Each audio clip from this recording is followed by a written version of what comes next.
Hello and welcome to Listen Up. I'm Alex Coma, joined as always by Joey Truncali. We've got a lot to talk about this week, so we're going to get straight into the top 5 topics. The Final Four is set with Louisville, Syracuse, Michigan, and Wichita State traveling to Atlanta this weekend. Who do you like to win it all now that we know who made it? I think that you guys should stop listening to me. Honestly, I'm in last place in one of my bracket groups. I'm in like third to last in another one. I gave you terrible picks last week, so I don't know. Did you have Pitt in the Final Four? No, I didn't. But I had Georgetown, so it's not like it's enough. any better. But anyways, for me, I thought while watching the Big East tournament that Louisville was the best team that I'd seen all year long. I did pick them in one to win the whole thing, and I'm not going to go off of that at this point. I think that just in general, they're such a deep team, and they're so composed. I mean, the fact that they got through that whole Kevin Ware injury and then ended up blowing Duke out, which is a very good basketball team in the second half, was very impressive to me. Kind of a boring set of Elite Eight games for the most part, unfortunately, of the weekend. The other team I would look at is I would just say that Michigan, if they make their shots, they're a very interesting team because when they're a jump shooting team and when they can score from the outside, they can be in games. You saw Trey Burke didn't hit any of his shots against Kansas in the first half. They were getting beat by double digits. And then he came on, ended up scoring 21 in the second half against Kansas. They ended up winning that game, obviously on the crazy 30-footer, tied in with a 30-footer, won in overtime. So for me, if Trey Burke can hit his shots, if the whole team is able to shoot jump shots and make them, that's an interesting team because they do have the makeup to not only go to the finals but also possibly win, but they have to be on. And granted, I think that Louisville can be off in certain aspects of their game and pick it up in different areas and still find a way to win. So if I were a betting man, I would go with Louisville. It's funny, we agree on a lot, right down to the fact that I started this saying that you should probably take whatever I say with a bit of a grain of salt, because Louisville is the only Final Four team that I have left standing in some of my brackets, and then in some I had Michigan State making it, so me too. Probably don't listen to us, but if you are still listening, I too am really enamored with Michigan. I really think the fact that, they were already a potent scoring team when it was Trey Burke and Tim Hardaway Jr., and then you add in Mitch McGary, sort of out of nowhere. Gets 2 double-doubles in 2 of their games, comes within 1 rebound of doing it in the other 2, which is just insane after a guy who just really wasn't doing a lot at the start of the year. So I think that you absolutely have to think about the Wolverines. I agree Louisville is worth considering. You can't deny the power of, playing for Kevin Ware and everything like that. But I do think that missing Kevin Ware is going to affect them. He didn't do a lot during the regular season, only averaging about 4.5 points. But recently, he scored 11 points against Oregon. He was averaging more than a steal a game. He was an important part of their bench, and who knows, maybe that will matter against a team that's as talented as Michigan. I also think that really what it boils down to is the winner of that Michigan-Syracuse game. To me, that's your national title right there, because I think Syracuse has been playing so well with that zone defense recently that they could take on just about anyone. Look, I mean, they know the Cardinals. They've played them before in the Big East, and when you allow 50 points to Indiana and 39 to Marquette, both of whom can absolutely score the basketball, you have to think about them at least. Wow, so you are going away from your one Final Four team in Louisville. I mean, hey, it hasn't been working out before, so I will embrace change. Why not? I think that Siva and Russ Smith create such an interesting dynamic for Louisville that they're able to push the pace, and they're getting production from our old friend Montrezl Harrell. And so for me, I just think that not that it's a lock that Louisville ends up winning, but for so many factors that goes into who's going to end up winning the national championship, I think that they have the most chips on their side of the table. I have not been a believer in Syracuse the entire tournament long. And look what happened. And here they are yet again. I do think, though, like you said, if Michigan, who likes to shoot jump shots, if Syracuse is going to dare them to shoot from outside and they're able to hit on that, then maybe there goes Syracuse, and that's the end of their run. So for me, though, I think Louisville, the reason why they can go up against Syracuse is if they get some stops, which they will get against Syracuse, who isn't a fantastic offensive team. They'll run, they'll get out in front of the zone, and because of that, they can still dictate the pace themselves. Now, if they get into a slugfest and it's slowed down, you never know for sure. Yeah, and I think that it's not as if I don't expect to see Louisville in the title game. I love the Shockers. I love the whole play angry thing. Wichita State yet. I love the whole play angry thing. I still think that the Panthers could have been that team had they just gotten past these stupid Shockers and Greg Marshall's team. But so, whatever, I forgive them. I just don't think that they're going to make it past Louisville. I think it is going to be Louisville in the winner of that game. And just to me, I don't care whether it's, Michigan's extreme offense or Syracuse's extreme defense. I just think that one of them is going to have too much for Louisville to handle. They've made it this far because they're such a balanced team. I think that one of these teams that's a little overloaded on one could certainly take them down. I think that game against Wichita State will be a tough one. They didn't make it here because they're bad. So I definitely think that maybe gets them beat up a little bit. Who knows what happens. All right, let's move on. We're going to stick with the NCAA tournament, talk about a guy who we've been mentioned a couple times, Kevin Ware. He was the one that suffered the gruesome leg fracture during Louisville's win over Duke. It's one of the worst injuries that we've ever seen on a basketball court, probably the worst. There was some controversy over how CBS presented the replays of the injury. How do you think the network did, and does this raise more questions about student-athletes, getting compensation?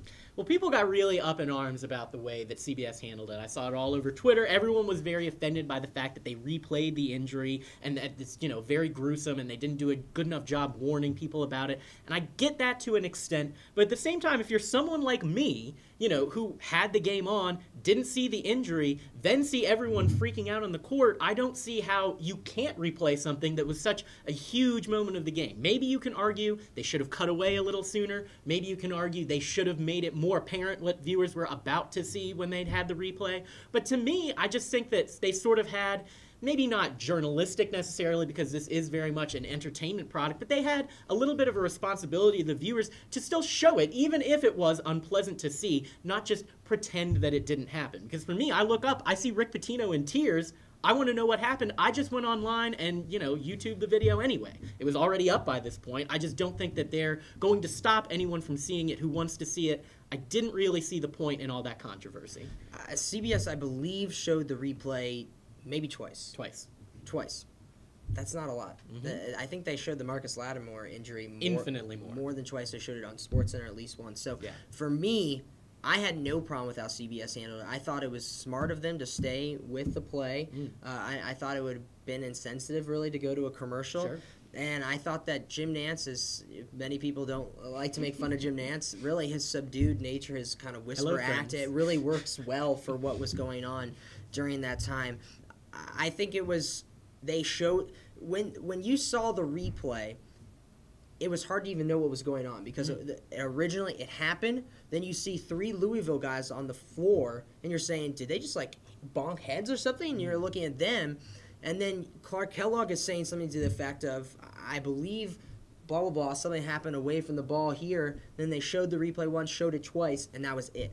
And you might not even noticed it if you were watching the original play. Yeah. So I think that they were just doing their due diligence, and then they realized, this is a pretty gruesome injury. This is serious stuff, and we're going to cut it. So I had no problem with that. As for the compensation of the players, yes, I am a firm believer that these guys should be getting paid. They are not amateurs, in my opinion. And if you're asking these guys to go on and continue to play this game after what happened to their teammate, to one of their best friends, then you can stop saying that they're amateurs because that's BS, to be honest. And for me, if this happens to a guy like Andrew Wiggins next year, a guy who's going to make hundreds of millions of dollars in the NBA and sponsors and all that, and doesn't need a year in college basketball. Does clearly. not. And instead of a guy who's a nice player, but a guy that's coming off the bench for Louisville, then you're going to have a serious problem. And Adidas and Louisville are already trying to make money off of it by putting, I haven't even looked at it because I'm so disgusted, by putting a $25 shirt out there in honor of Kevin Ware. Do you think Kevin Ware is getting that money? Nope. No, I don't think He's so. not allowed. And he might not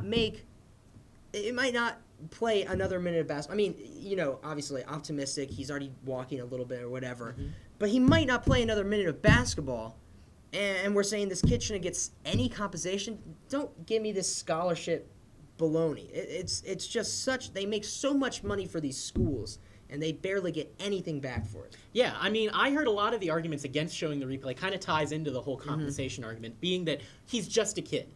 If this were an injury, say on the pro level, think about Muhammad Masvidal. How many times did we see that replayed? If he was a professional, you would have seen that replayed a million more times. I can guarantee you. And so to call him just a kid is demeaning, I think, to him. And to avoid showing the replay because of that is sort of diminishing what they're doing out there on the basketball court. I think that this shone a very clear light showing how big this stage was, how many people were paying attention, how large this story has become, only shows you the fact that this isn't any different from, a professional basketball game. There's very little difference. Maybe there's something in the level of competition, but this is still very much a professional endeavor. These kids just happen to be a little younger than the guys in the NBA. And you nailed it. I mean, the fact that he won't see 1 cent from all the attention that this is getting drives me insane. And I really hope that maybe, out of this comes something better for the whole sport. I just don't think that it will. I don't necessarily think. I know we got to move on, but to me, the question always becomes: everyone says, if we let these schools pay players, how are we gonna watch this? Whatever. Right. You're telling me that the kids don't go to the best schools with the best facilities that have the most money anyways? Yeah, you think it's going to change if we say, Alabama, you can give out money to these kids because they've got the most? No. Everyone goes to Alabama anyways. Yeah. Everyone goes to Louisville. All the arguments I've heard is, oh, well, the rich get richer. The rich are already pretty rich. They already are rich. I just don't see a ton changing. If you're still in a situation where you're going to go to a mid-major school, money just isn't going to change it, I don't think.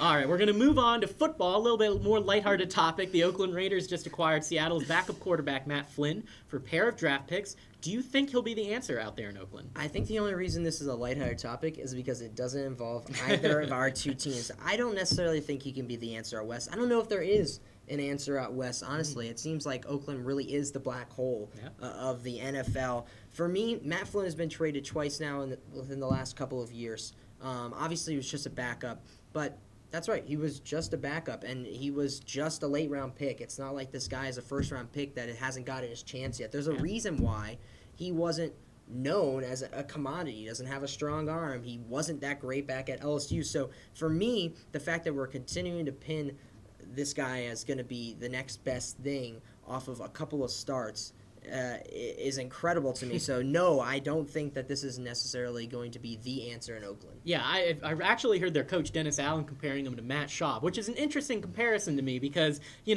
it seems a little bit optimistic, like you said, that he would reach Matt Schaub's level, and say he does. What's Matt Schaub won for the Texans? It's a whole lot of nothing as of right now. True. I digress. It is hard for Flynn not to be an upgrade over Carson Palmer. The guy did throw for 4,000 yards and 22 touchdowns, an impressive feat with as little talent as they had in Oakland, but 14 interceptions. That's just a killer when you compare it up to that. I think that you nailed it. Flynn is an unknown quantity. He had that one great game at the end of 2 years ago for the Packers when everyone thought they were going to lose to the Lions, and he led them in that crazy passing battle.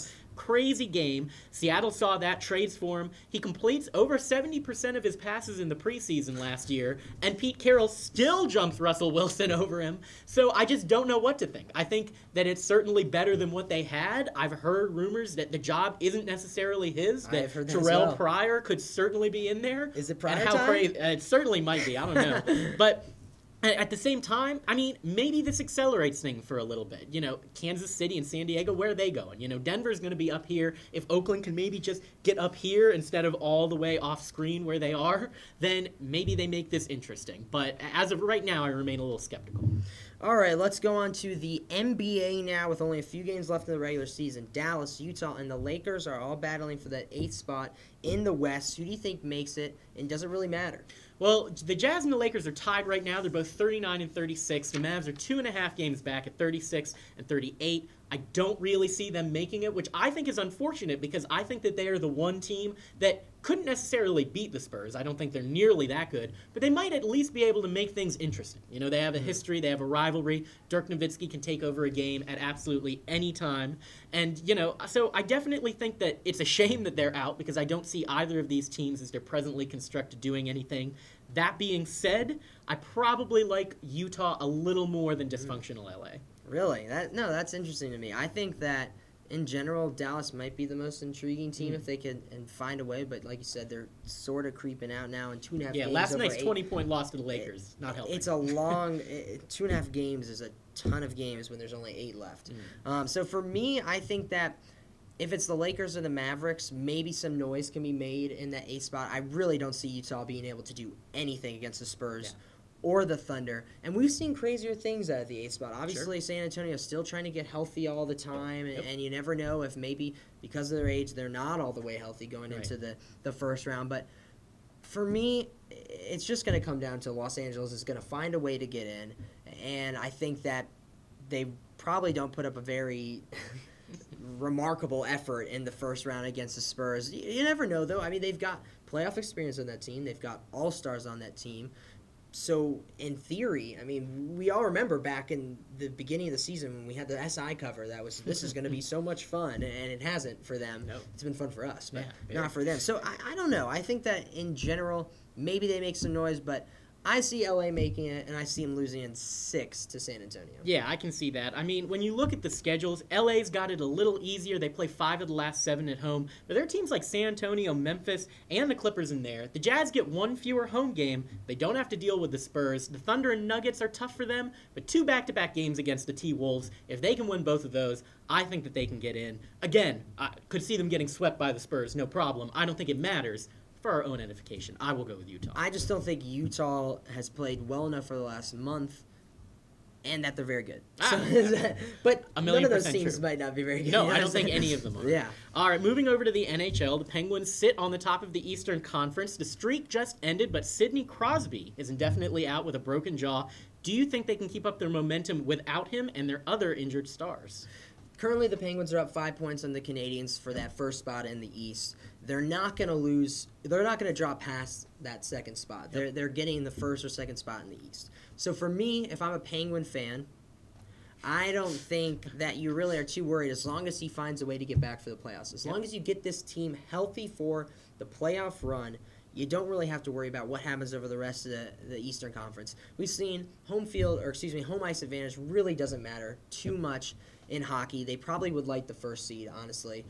They probably, if they would have to go up against the Canadiens, that is a tough place to play when they're all riled up. So they probably would like that. But as I was saying, with 2.5 game lead with 8 games to go, 5-point lead with 11, 12, 13 games left to go, really is a lot more than it sounds as well. It's tough to make up points like that when everyone is having to play against other Eastern Conference teams and you're playing night after night. So I think that the Penguins are going to be fine. Even if they're in that second spot, they get the Devils. The Devils were scary last year, but they weren't scary going into the playoffs. So for me, I would probably try to avoid that and get whatever mishmash you get out of that A spot because it doesn't look like it's going to be very good. Yeah, as you mentioned, the very fortunate part about this is they're up there at 56, Montreal at 51, Boston at 50, but because Montreal and Boston are in the same division, that means it's only going to be one of them. So you're right, the second spot is just about as bad as it would get for the Penguins.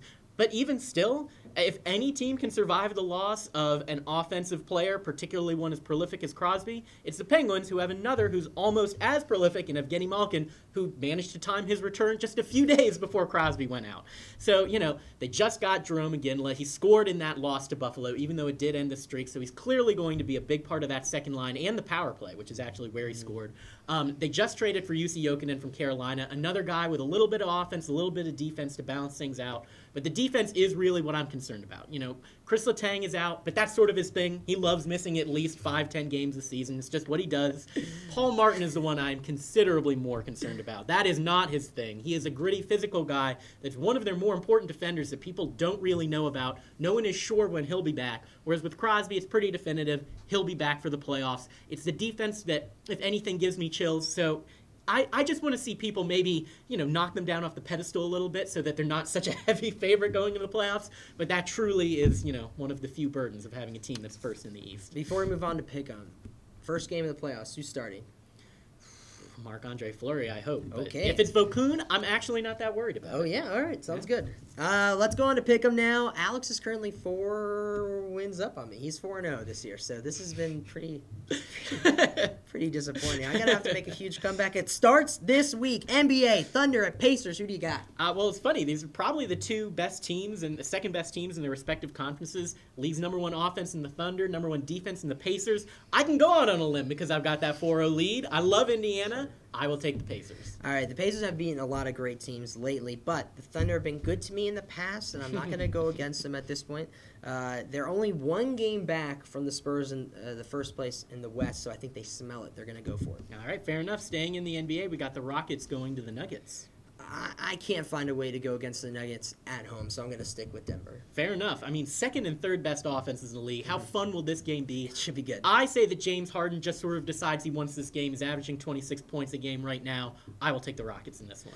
All right, we're talking our first Major League Baseball games of the season. The Yankees have Sabathia on the hill, and the Tigers have Verlander on Sunday. Who do you got? I mean, it's going to be fun. You got two of the AL's best pitchers, but the Yankees still aren't even close to full strength on offense, whereas the Tigers absolutely are. As much as I'm worried about Detroit's pitching, Verlander is beyond reproach. Detroit all the way. The Yankees are old and decrepit. Did you see the crowd in the ninth inning of opening day? Opening day, there was probably less than 1,000 by the ninth inning. I don't believe in this team. I'm going with the Tigers.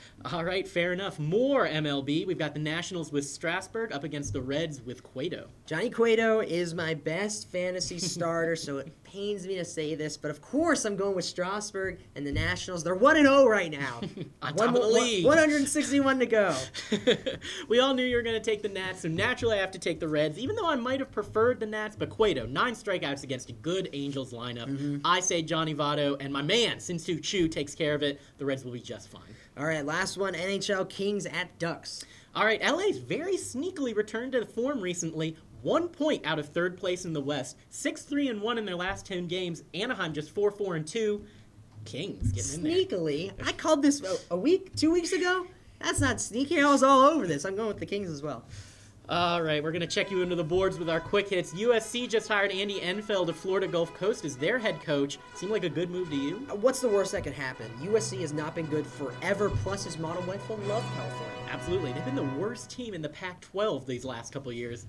Why not? Dunk City. Robinson Cano is switching agents from the infamous Scott Boras to a new company run by Jay-Z. You think that'll work out for him? As much as I do love Jay-Z, when you can dump the hardest bargaining agent in baseball, you absolutely have to do it. That's sarcasm, by the way. Hey, Jay-Z ain't a businessman. He's a businessman, and this is going to be great.